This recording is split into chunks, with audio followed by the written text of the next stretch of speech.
আমি আমার বাবা সারা জীবনের মতো হারিয়ে ফেলেছি। আমি তো সারা জীবন ধরে বসে থাকলেও তো আমার বাবাকে আমি আর ফিরে পাবো না। সেজন্যই চাই যে যারা এই হত্যাকাণ্ড ঘটিয়েছে, আমি যেভাবে এতিম হয়েছি আর কেউ যেন এভাবে এতিম না হোক। এই জন্য আমি মাননীয় প্রধানমন্ত্রী আমাদের মমতাময়ী মা তার কাছে এবং আমি আমাদের স্বরাষ্ট্রমন্ত্রী মহোদয় আঙ্কেলের কাছে আমি এসেছি যে মানে যাই যত বড়ই তদবির হোক না কেন, এটা আমার দেখার বিষয় না। কোনো চাপের মুখে পড়ে, তদবিরের মুখে পড়ে যেন আমার বাবার এই হত্যাকাণ্ডের সঠিক বিচারটা যেন আমরা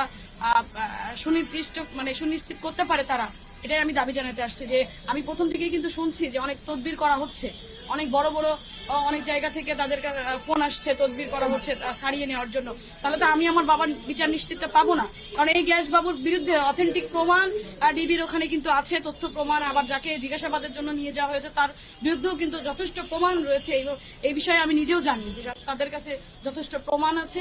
তো আমি চাই সে প্রমাণ সাপেক্ষে তদন্ত করে, তদন্তের মাধ্যমে আইনে যেটা বলে সেভাবে যেন আমার বাবার আর যারা হত্যা করেছে তাদের জন্য সর্বোচ্চ বিচার সুনিশ্চিত করা হয়। গ্যাস বাবুকে যে আটক করেছে তার যে শিমুল ভুইয়া যে ক্লার্ক, সে তো নিজেই তার বয়ানে বলছে, স্টেটমেন্টে বলছে যে আমার সাথে গ্যাস বাবুর কথা হয়েছে, টাকার লেনদেনের কথা বলা হয়েছে এবং আমি ভাঙায় দেখা করেছি। তো এটাই তো বোঝা যাচ্ছে, এটাই তো ক্লিয়ার যে আমার সন্দেহ আমি এখন করছি, এটা একদম স্পষ্ট। কারণ কেন সে তার একজন ক্লিয়ার, সে মাস্টার মাইন্ড এই হত্যার পরিকল্পনা, যে আমার বাবাকে নিজে হত্যা করেছে। সে বলতেছে যে টাকার একটা লেনদেনের বিষয় হয়েছে, আমি দেখা করেছি।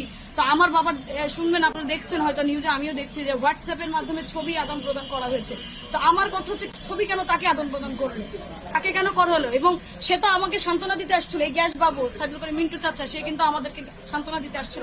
তো আমি যখন ডিবি অফিস সহ প্রত্যেকটা জায়গায় যখন হাউমাউ করে আসছে যে আমার বাবা নিখোঁজ, আমি খুঁজে পাচ্ছি না, তারা কেন আমাকে জানালো না?